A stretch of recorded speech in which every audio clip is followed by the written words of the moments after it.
नमस्कार. मालिकेच्या 10 तारखेच्या भागामध्ये आपल्याला पाहायला मिळणार आहे सिंधूने आता उंबरठ्यावरती माप ठेवलेला आहे आणि सिंधू गृहप्रवेश करून रत्नपारखींच्या घरामध्ये येणार आहे.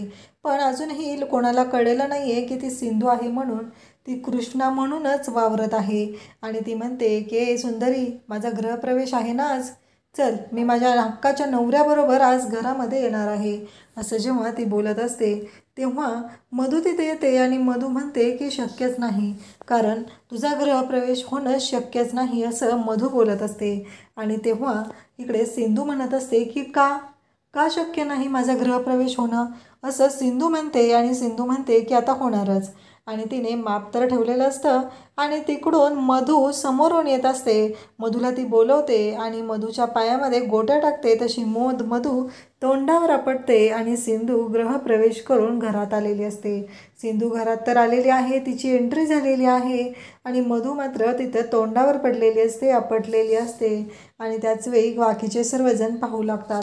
ऋतुजाला तर खूप मोठा धक्का बसलेला असतो, कारण हे सगळं काय होतंय आणि ही तर अशी का वागते हा प्रश्न पडलेला असतो. आणि आल्या आल्या घरात येण्याआधी सिंधूने वाट लावलेली आहे आणि मधूला तोंडावर पाडत इथे सिंधूने रत्नपारखींच्या घरामध्ये गृहप्रवेश केला आहे. त्यावेळेस राघवची पण सिंधूला साथ असते आणि राघव सिंधूला डोळा मारून खुणवतो की बरोबर आहे, आता तू जे केलेलं आहे ते बरोबर आहे. राघवची सिंधूला साथ आहे म्हणजे राघवला समजलेलं आहे की सिंधू म्हणजेच कृष्ण आणि कृष्ण म्हणजेच सिंधू आहे. इथे मधू तोंडावर पडलेली आहे.